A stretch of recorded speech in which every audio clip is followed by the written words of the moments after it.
We sometimes think of Haddington in the past as a rather sleepy market town. But step back to last century and you'll be surprised at just how busy this town was.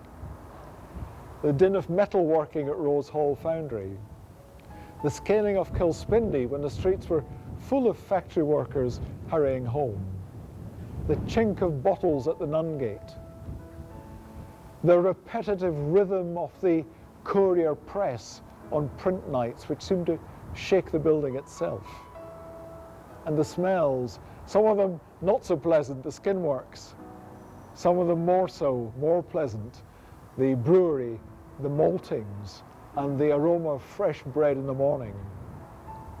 We're going to look at some of these vanished industries and businesses of Haddington, and wherever possible, the story will be told by former workers.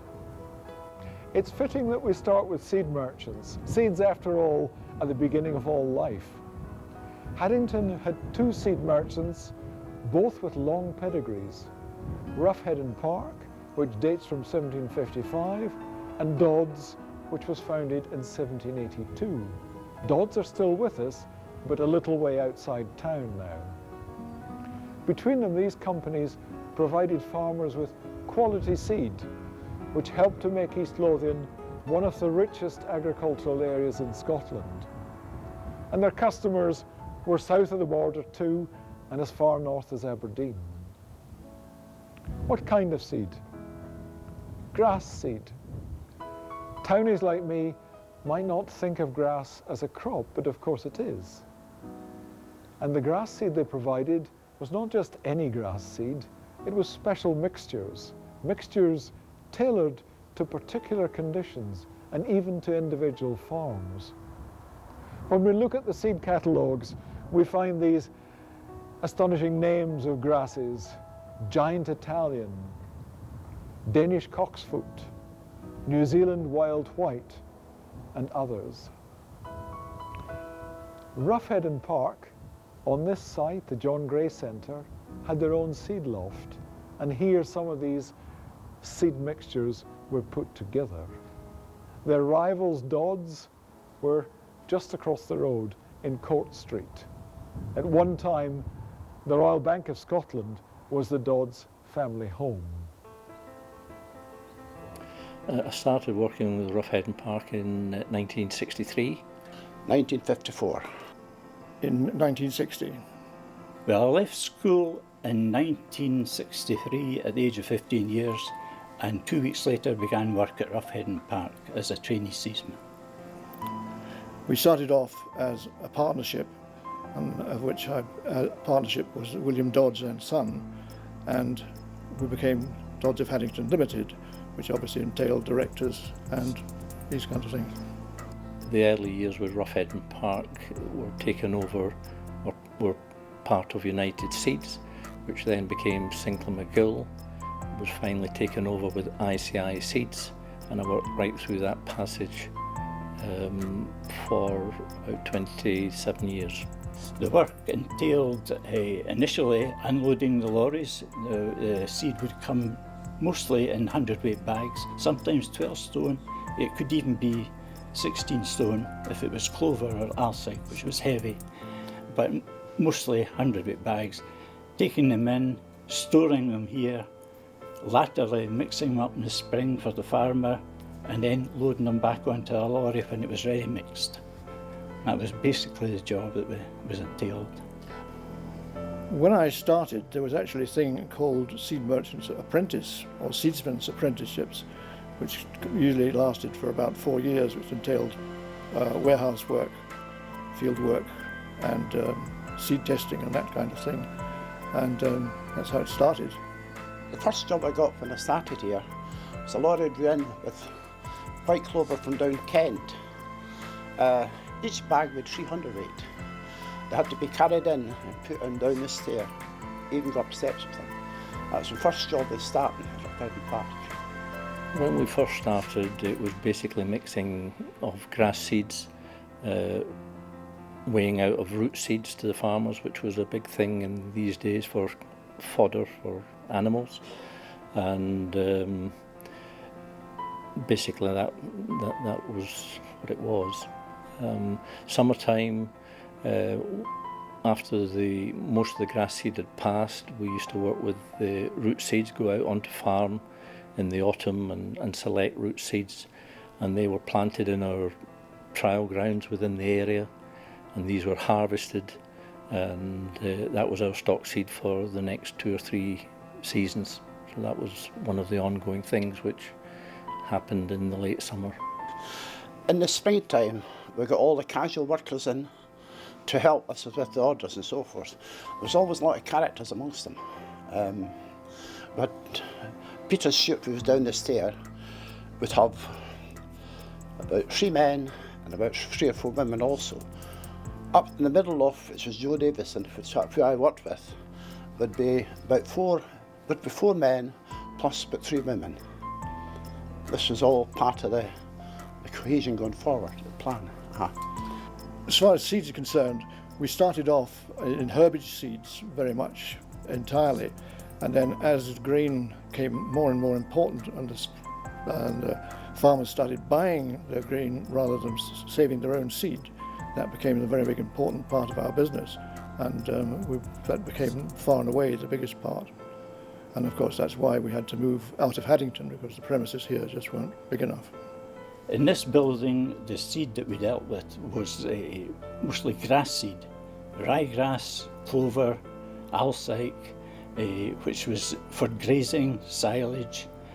For grass seed, grain was actually sorted out down in Sidegate at the branch down there. Well, we moved away, I would say, from the traditional seed merchant's job of selecting your own root seeds, and it was more specialised in the cereal seeds, grass seed to an extent as well. When I first came here, you would hardly believe it, but every bag that went out of Lothian Park was labelled. And one chappie, an ex-policeman, used to write all these labels out. And as time went on, of course, we're all typed and so forth, but he used to write every label out with hand. Ink, and a good writer too. Bob Morris was his name. The biggest change was the pure volume of seeds handled during a period of a year. Now, very, very much more than when I first started. We got a plant on the middle floor here, which mixed the seed up. Instead of getting mixed on the floor, it was mixed on so that did away with a couple of men. But they still needed women to sew the bags up. It was much cleaner. But this time, instead of involving 2 floors, which it did in the past, it involved 3 floors, because you have to have the chap that was on the middle floor moved up to the top. And the order was carried on from the bottom right up to the very top, and then transferred to the middle, which I finished up doing on the middle floor at that time, about 56, 57. Quite often farmers will save their own seed, but coming to a recognised seed merchant with a good reputation, it was guaranteed of getting purity, seed of good germination, which was vitally important. And in the early days there was a lot of farmers saved their own seed, and for 10 years I actually went up into Caithness, and some of the farmers up there would be keeping seed out for as much as 10 years. And the interesting thing was that in the case of oats, it was very irregular after it was grown on the farm for a number of years, and also the new seed that we used to put up from the Lothians would be a good week to 10 days earlier than what had been grown on constantly in Caithness. So that's quite interesting.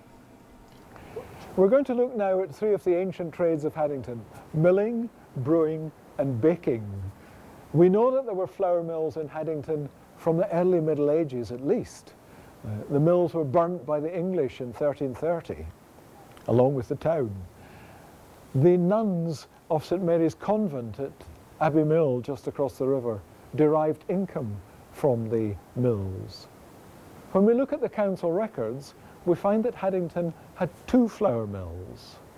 There was one at West Mill and the other here at the Pouldrate is East Mill.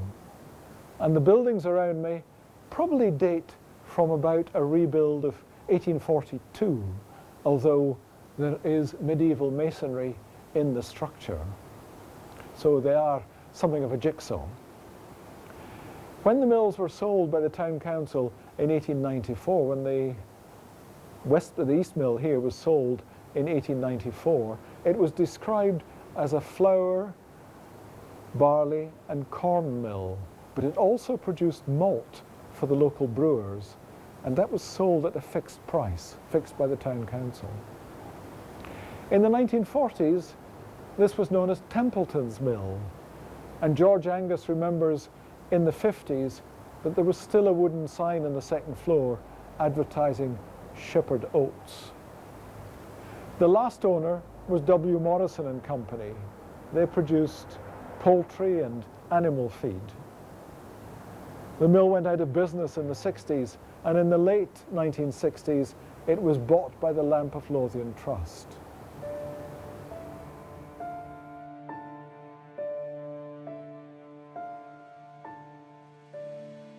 It's a great sort of link to the agricultural heritage of the county, and the trust in 67 set out to sort of preserve these sort of buildings and put them back to use after the milling stopped here in the 60s. The buildings are now used as for community use, a mixture of arts and crafts groups and community groups. The ground floor is a pottery for the Pouldrate Arts and Crafts. The first floor is used by upholsterers and spinners and weavers, and the top floor is used by the British Centre Motorcycle Club.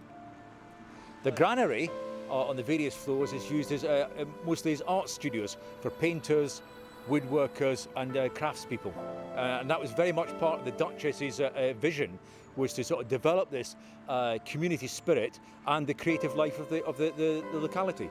The last company to operate it was a local farmer, Courtney Morrison, whose son is Sir Garth Morrison, still farms in the county, as indeed the county's Lord Lieutenant and chairman of the Lamp of Lothian Trust.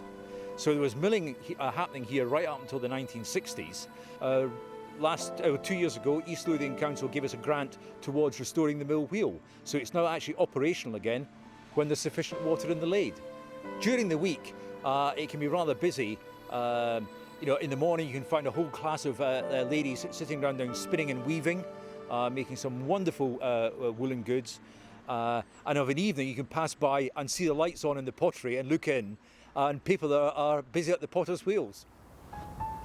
Like milling, brewing is one of the oldest trades in Haddington.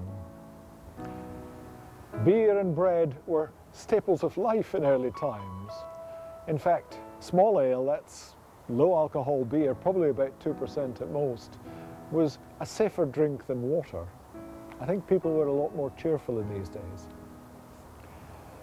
We're here to learn about the last of the Haddington breweries, the Nungate Brewery, sometimes called Binney's Brewery.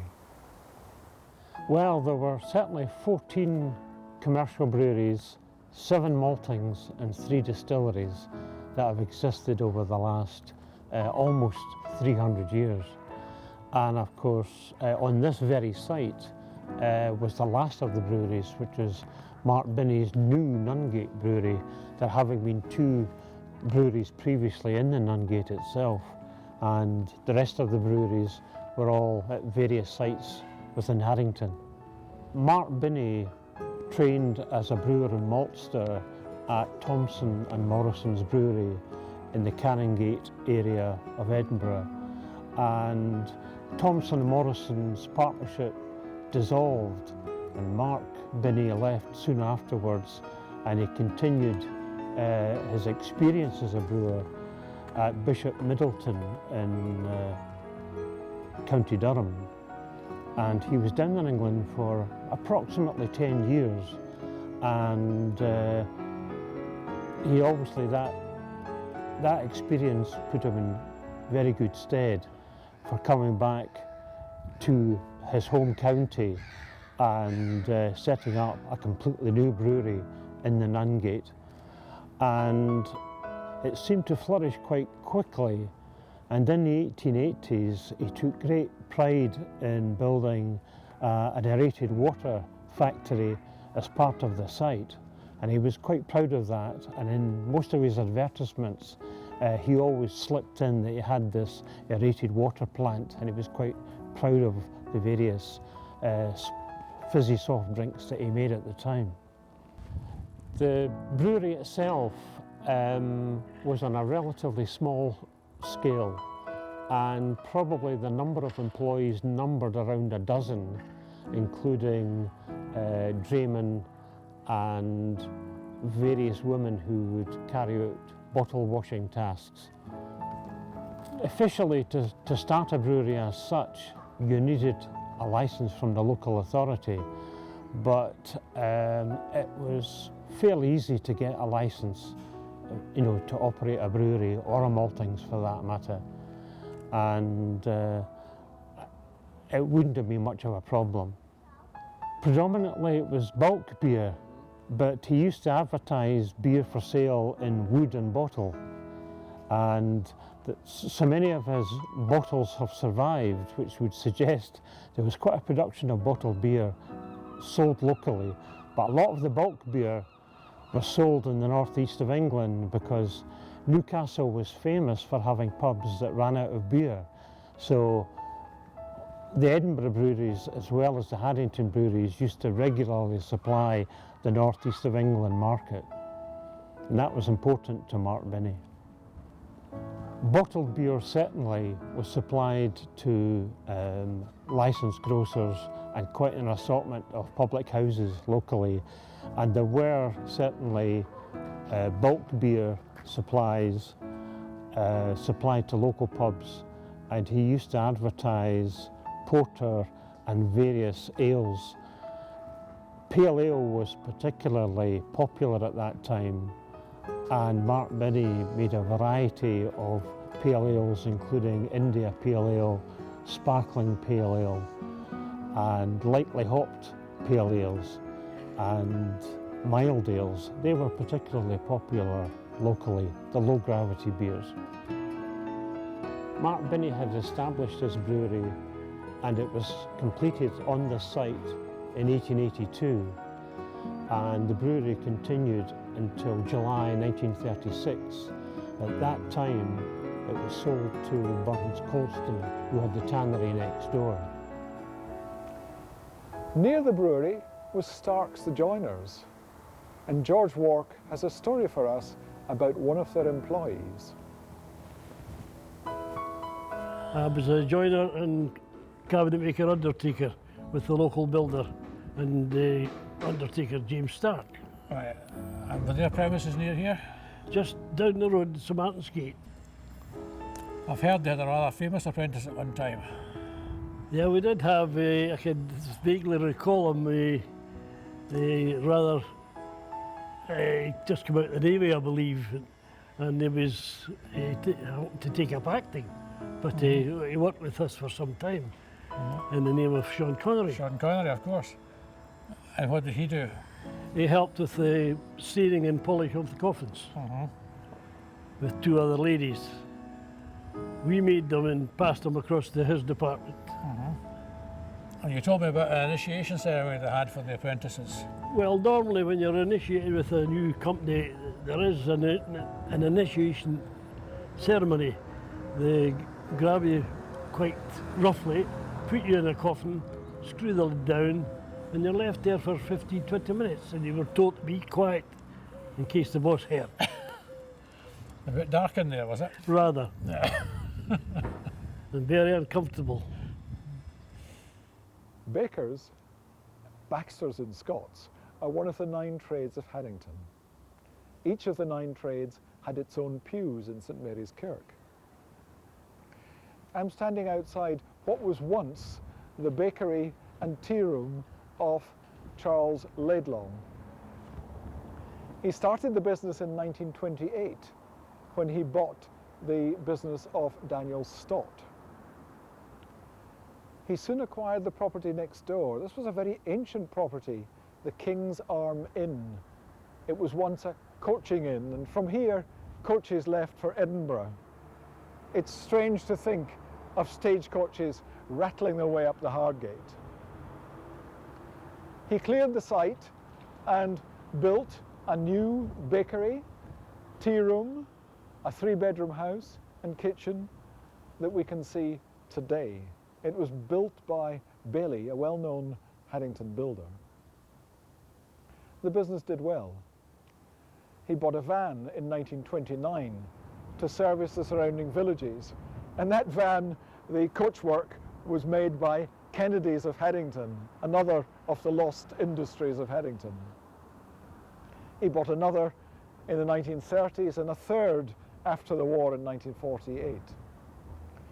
At its peak in the 1950s, Laidlaw's employed 6 bakers, a confectioner, a pie shell lady for the famous Laidlaw pies, 3 tea shop ladies, and 3 to serve in the tea room above. The tea room was well known. It was enjoyed by Haddingtonians and visitors alike. My father used to eat here on his visits to Haddington. For 1 shilling and 10 pence, you could enjoy a 3-course meal, all cooked by Mr. Laidlaw himself. The tea room closed in 1958, and in 1960, Charles Laidlaw died. The business was continued by his widow and by his son, Kenneth, until 1973. If you knew where to look, you could still enjoy a Laidlaw's pie up until 2002. And now, a business which was all about selling the past. Leslie and Leslie, the auctioneers. We're in Kilpare Street, where the famous Leslie and Leslie sales took place, the lane sales. Incidentally, there's a curious survival of the auctioneers in the dental surgery above the old sale room. If you're in for a checkup, look out for the speaking tube in the wall. That used to link the sale room with the offices above. Ronnie Ski will tell us about Leslie and Leslie. The most of furniture that passed through our hands was general household furniture, modern furniture, antique furniture, china, glassware, pictures, silver and brassware, or anything that came out of a house really. The lane sales started probably about the early 1950s when Mr. Leslie bought the large building behind the main shop. This was converted by Bailey's, the Haddington builders, and 1 floor was taken out and the sales commenced there. The sort of general furniture, sort of rubbishy stuff, was always put out on the lane sales and sold first before anything inside, which was usually antique or modern. The pricier items that passed through the sale room included pictures which ranged from £1,000 up to £25,000–30,000, and furniture which there again from £500 up to £8,000, £10,000, £15,000 roughly. The most important customer we had was the late Queen Mother. She purchased some items from the shop, not from the auction, but from her antique shop which was on Market Street, which is called the Carlisle Antique Saloon. And she purchased 2 torchère stands and 1 china jardiniere. Well, the items that I wish I'd maybe kept was some form of modern china, maybe made in the 1910 to 1940s, probably Moorcroft or things like that, which I've appreciated quite considerably in value.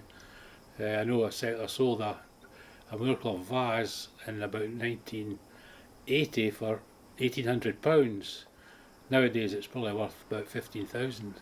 I think a lot of the items that we sold were probably transported to America and Canada. There was 1 or 2 big buyers in Edinburgh who used to buy the bulk of the furniture, which was all shipped in these days abroad. If you were standing here 200 years ago, you'd be aware of the sounds, the sights and the smells of hot metal, because this was Rose Hall Foundry. where hot metal, molten iron, was poured into moulds to make castings of all types. We don't know much about the early products of the foundry, but I expect they would be things that farmers would use, like ploughshares and fittings for some of the many mills that lined the Tyne at that time. This was the real Iron Age. This was a time when iron was like plastic today. It was the most common material. You would have iron pots and pans in your house.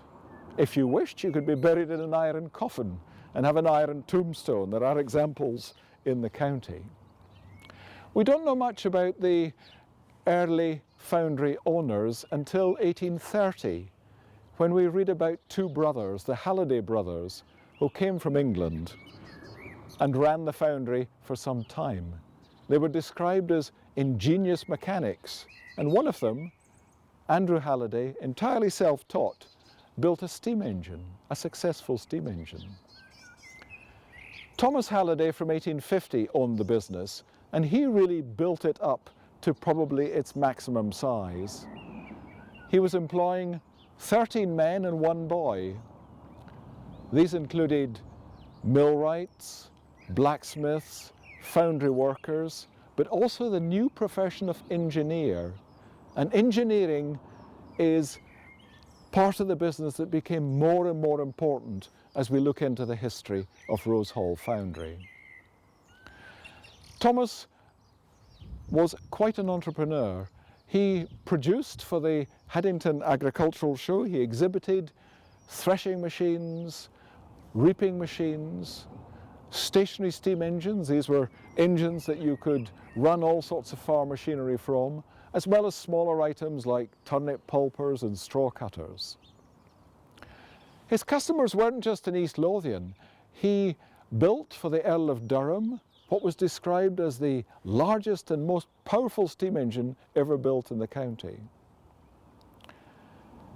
Sadly, we can't find any of the products of his foundry apart from the sluice gates in the mill laid by the Tyne. So next time you walk by the Tyne of an evening, spare a thought for Thomas Halliday.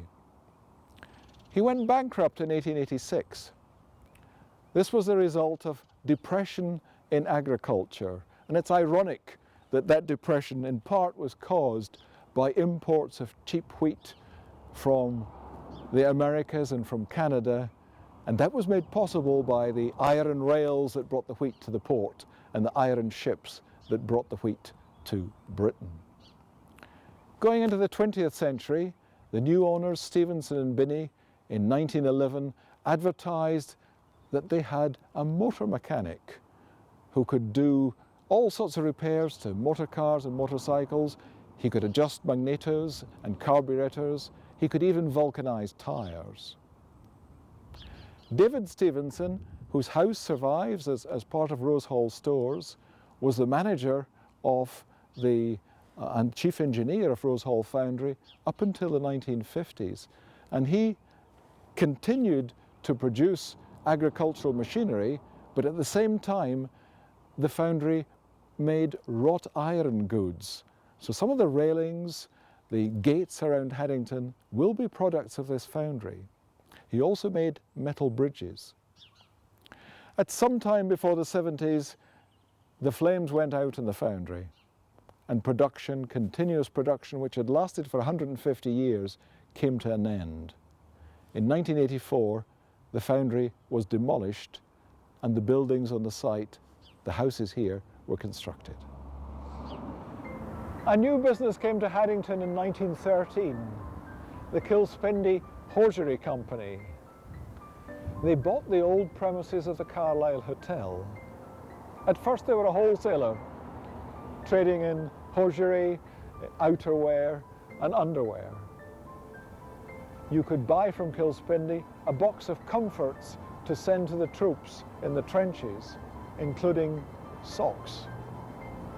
In 1919, they started to manufacture their own products.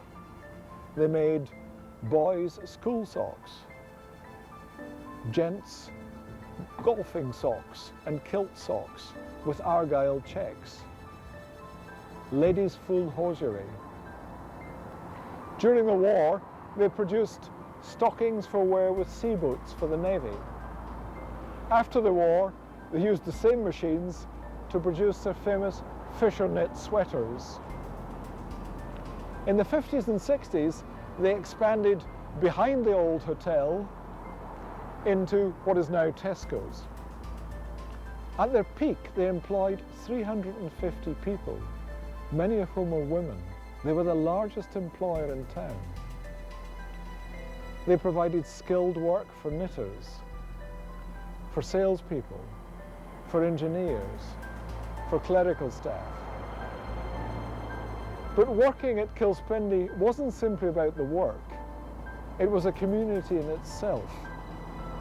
There were sporting activities. There was even a ladies' football team at one time. When a woman got married, her co-workers would give her a great send-off. Mill picnics were occasions for the whole family. There were more formal do's, like the mill dance. As a result of a series of unfortunate takeovers, Kilspendy came to an end in 1989. Well, I started in 1961, left the school at 15. I went into the hand flat department, to learn about knitting, how to form stitches and things. And after a couple of years I moved into what they called the power machines in these days. And I was a couple of years at that roughly, and then I moved into the mechanics workshop, where you learn to repair machines and all types of machines, knit machines and makeup machines. The first time I was in Kilspendy was when I was 23, which is 60 years ago. And I worked in M department, which was the merchandising department of Kilspendy. They had two departments, the factory warehouse and the merchandising warehouse, F department and M department. I actually left Kilspendy round about when I was 22, and I went through to Coatbridge in Lanarkshire for a couple of years. I learned a lot more. I went to a bigger company, and lucky enough I got back to Haddington a couple of years later after that again, and then I had quite a nice career there until unfortunately about 1989 that things went wrong finally. So. And many, many years later I was working in a steel mill along the road, and there was an advert in the paper looking for a yarn storeman, which I decided I would like to do, because I was in a job that I didn't like. So I started there again. And then I worked 10 years in the yarn store. I took over the yarn store, running of it, some of the yarn buying, eventually production control as well, in various ways, tied it all up. Well, the hours were a 5-day week, yes. And also there was night shifts going on as well at Kilspendy. They were running virtually 24 hours a day for quite a number of years. There's quite a lot of knitting done at one time, yeah. In the warehouse the first time, there were about 7 of us in the M department warehouse. And of course I had the mechanics who were men, the hand flat girls, must have been about 40 odd at one time. Yeah, when you join Kilspendy, you consider it being a job for life, yes. In these days, yeah. And it was for quite a lot of people, I remember many retirements.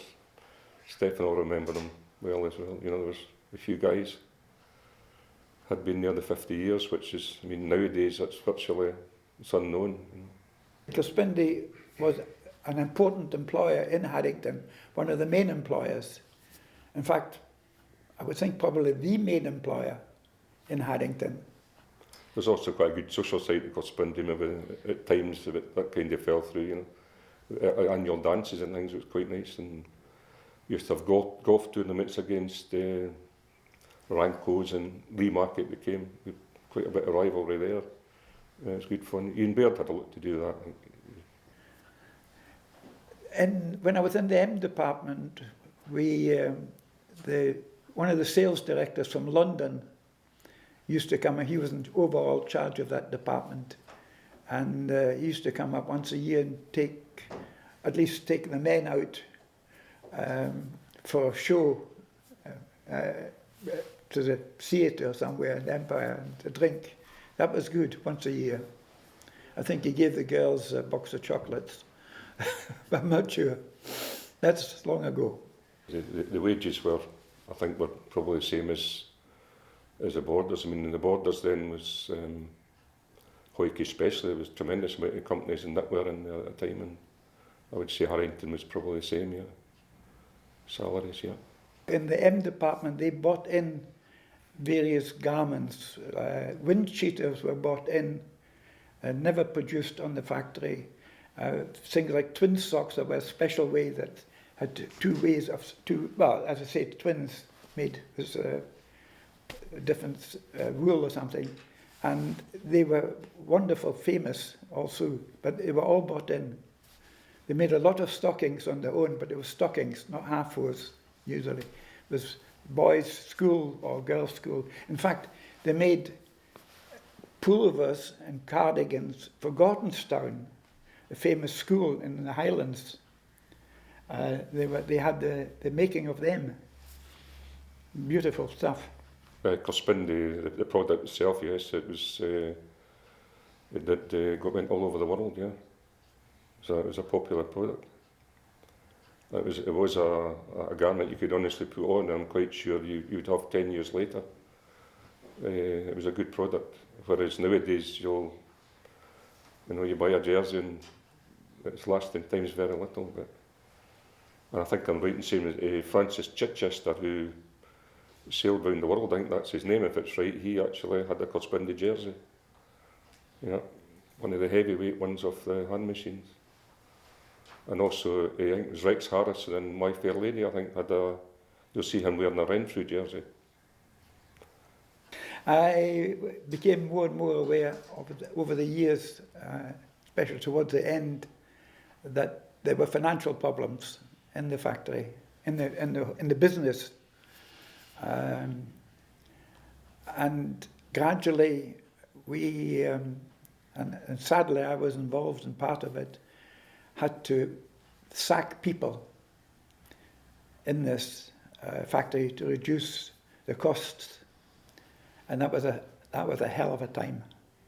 The year, I'm not just certain, but the actual computerised machines that came in were at that time were Dubé from Switzerland, the electronic tape type machines, and in these days they was the most up to date machines you could get. So we got a fair sized plant of them in, and people went in courses, etc., to learn all about them because it was new technology, and they were fairly successful.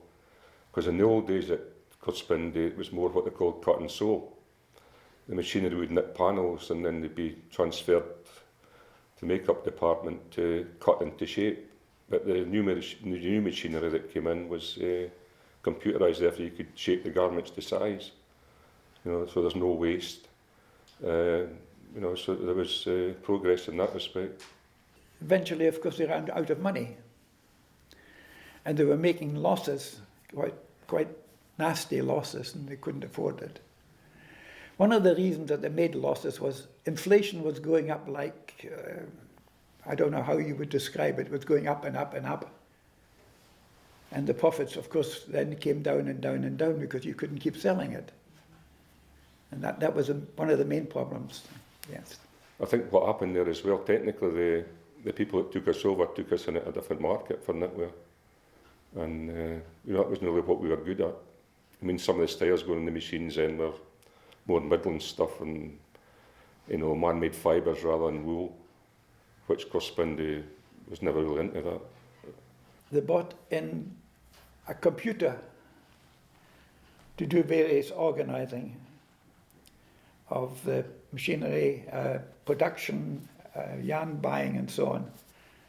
And my own opinion was that's what ruined Kilspindi, because the people who sold the computers and the people who wanted the use of them didn't really get together properly. the questions the computer people asked to how to program it didn't mean anything very much to the people in the place.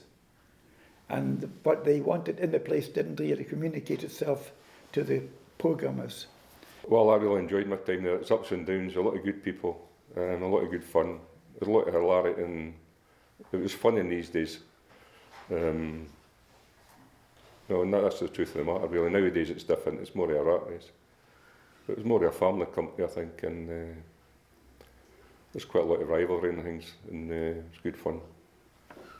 What's that sound from bygone days, as my memories travel back in time, of a building full of life and creation, a fabric of people linked by a line.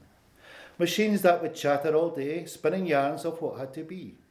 Man and woman inspiring their path, mark their cards to a style degree.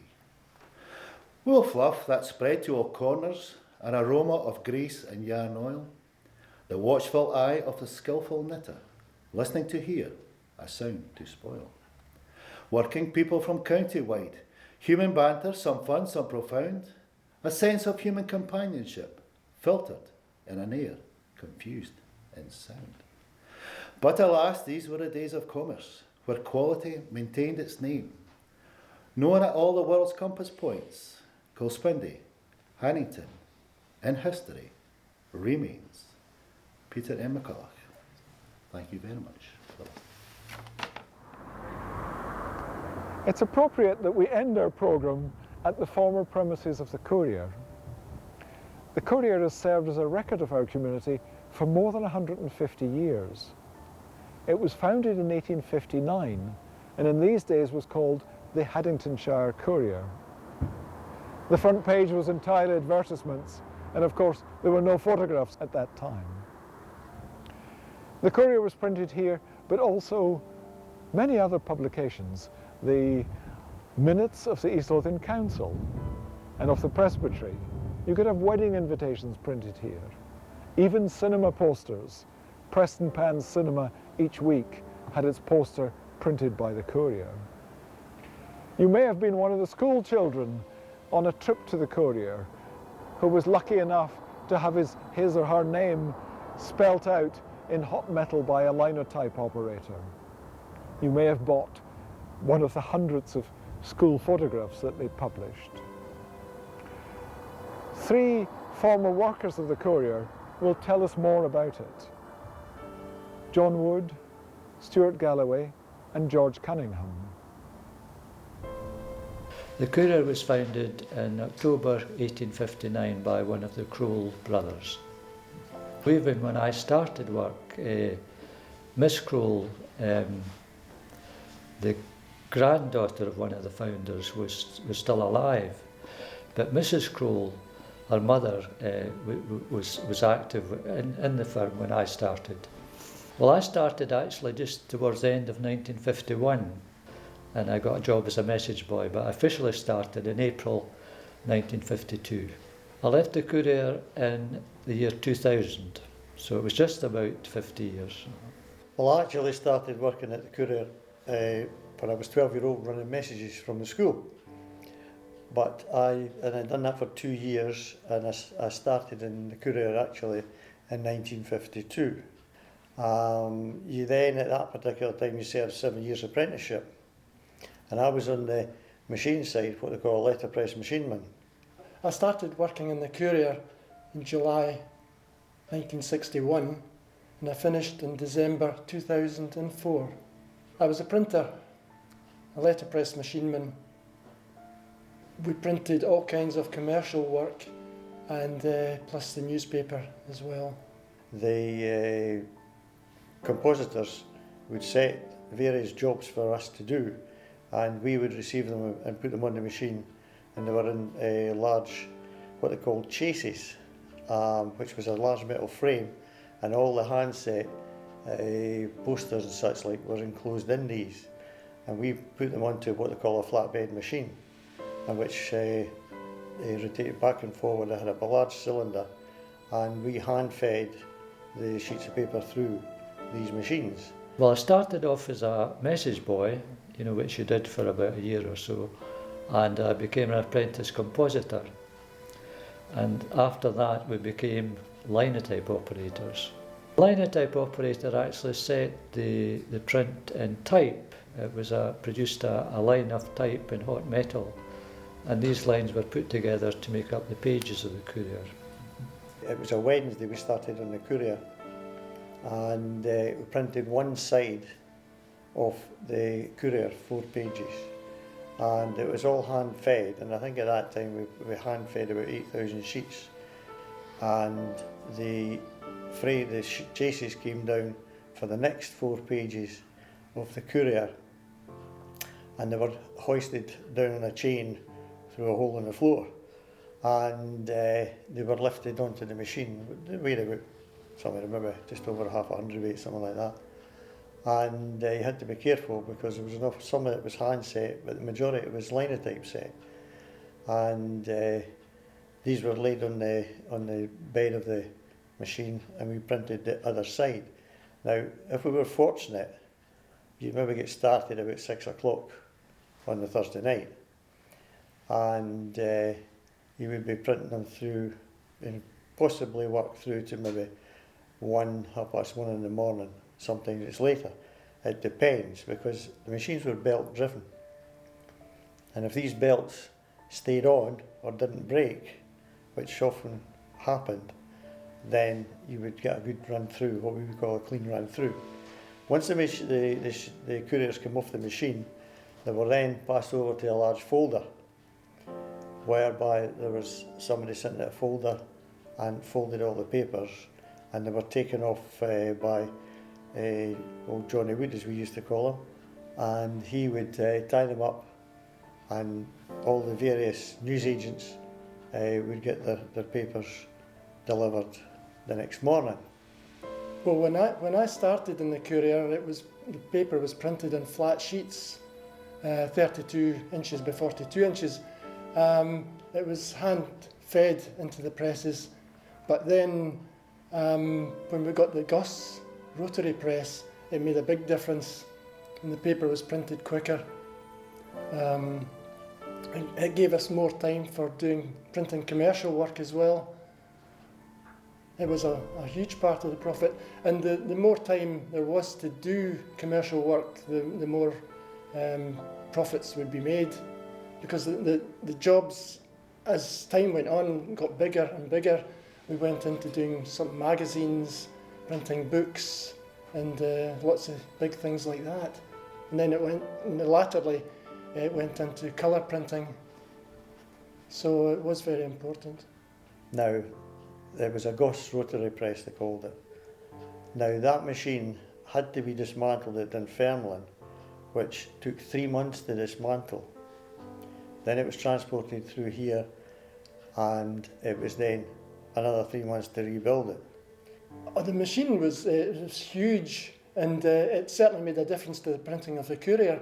We could print a paper in under 3 hours at Latterly. It was a good press. Although it was old, it was built in 1908, so it was still going strong after all these years. The reels were quite big. They weighed about 600 weight, and we're running 2 reels on the press at the same time. We could get 6,000 papers from a reel. It was worked out if a reel was rolled out, it would stretch from Haddington to Trinent, about 6 miles or 6.5 miles. That particular machine made a big difference to the running time for the Courier, and plus you had more pages, because you could go up to a 32 page. Once we had finished all the printing at the Courier, and when we finished, the place closed down. The Gus press was taken away by a museum in France, where it was taken for show in a huge printing museum south of Paris. The centenary of the Courier took place in 1959, and to celebrate it, all the staff and all the correspondents who sent in news around East Lothian gathered in the George Hotel for a centenary dinner. And Mrs. Crowe was present on that occasion. And everything was free, even to the extent of cigarettes on the table for the men to smoke, and the ladies. Well, there'd be about, I'm just trying to think, there might be about a dozen on the work side when I started, but when I left, you know, there was the staff had doubled in size actually. It was a busy little office really. You know, most people were kept going most of the time. There weren't many slack spells. It was enjoyable at the time I was there. All the staff knew each other well, and it was just partly a big family at that particular time. And I certainly enjoyed the years I was there. I enjoyed my time very much. It was a good job, a lot of work beside a lot of good people, and it was just like a family. And a lot of the older guys, the more experienced guys, sort of looked after us younger guys, especially when I was an apprentice. We've made this programme not as a lament for the past, but as a record for the future of how people in this town earn their living. For me, one of the things that links these very different businesses is the level of skill required of the workers. The skill of the seedsman, of the intarsia knitter, of the compositor. The way we are now living now has changed. Machines do some of the thinking for us. Many things have improved. We no longer work in Story seed lofts or dusty flour mills.